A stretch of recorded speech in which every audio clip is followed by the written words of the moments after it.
നമസ്കാരം. പാർട്ടി പ്രവർത്തകനെ ലൈംഗികമായി ഉപയോഗിച്ചതിന് ജനതാദൾ സെക്കുലർ നേതാവ് സൂരജ് രേവണ്ണ അറസ്റ്റിൽ.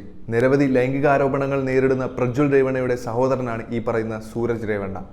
അണ്ണന്മാർ കുടുംബത്തോടെ പീഡകന്മാരാണെന്നാണ് തോന്നുന്നത്. ഞെട്ടിപ്പിക്കുന്ന പീഡന വാർത്തകളാണ് രേവണ്ണ കുടുംബത്തിൽ നിന്നും പുറത്തു വന്നുകൊണ്ടിരിക്കുന്നത്. പുരുഷന്മാരെ പോലും വെറുതെ വിടുന്നില്ല എന്നുള്ളതാണ് അതിദയനീയം. MLC ഡോക്ടർ സൂരജ് രേവണ്ണയെ നിയമസഭാ സാമാജികൻ സുവർഗരതിക്ക് നിർബന്ധിച്ചുവെന്ന യുവാവിന്റെ പരാതിയിലാണ് ഹോളണ്ട് രസിപൂർ റൂറൽ പോലീസ് ഇന്നലെ കേസെടുത്തിരിക്കുന്നത്. ജൂൺ 16-ന് ഹോളണ്ട് രസിപൂർ താലൂക്കിലെ ഗന്നിക്കട ഗ്രാമത്തിലെ MLCയുടെ ഫാം ഹൗസിൽ വെച്ചാണ് സംഭവം നടന്നതെന്ന് അൽക്കൽഗുഡ് താലൂക്കിലെ ഒരു ഗ്രാമത്തിൽ നിന്നുള്ള യുവാവ് നൽകിയ പരാതിയിൽ പറയുന്നുണ്ട്. IPC 377, 342, 506 വകുപ്പുകൾ പ്രകാരമാണ് സൂരജിനെതിരെ പോലീസ് കേസെടുത്തത്.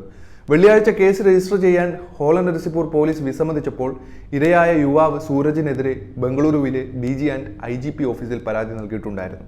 ഇതിന്റെ അടിസ്ഥാനത്തിലാണ് പരാതിയിൽ നടപടിയെടുക്കാൻ DGയും IGPയും ഹാസൻ SP-ക്ക് നിർദ്ദേശം നൽകിയത്.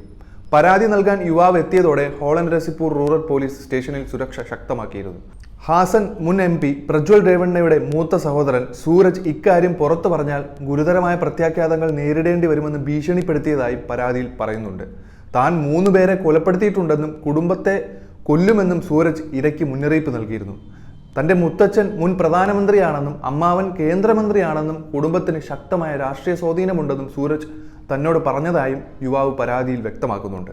അതേസമയം വിഷയം രാഷ്ട്രീയ പ്രേരിതമാണെന്നാണ് സൂരജിന്റെ വാദം. സൂരജിന്റെ സഹോദരനും മുൻ ഹാസൻ MP-യുമായ പ്രജ്വൽ രേവണ്ണ നിരവധി സ്ത്രീകളെ ലൈംഗികമായി പീഡിപ്പിച്ച കേസിൽ ഇപ്പോൾ പോലീസ് കസ്റ്റഡിയിലാണ്. കഴിഞ്ഞ മാസം ജർമ്മനിയിൽ നിന്ന് മടങ്ങിയെത്തിയ ശേഷമാണ് പ്രജ്വൽ അറസ്റ്റിലായത്.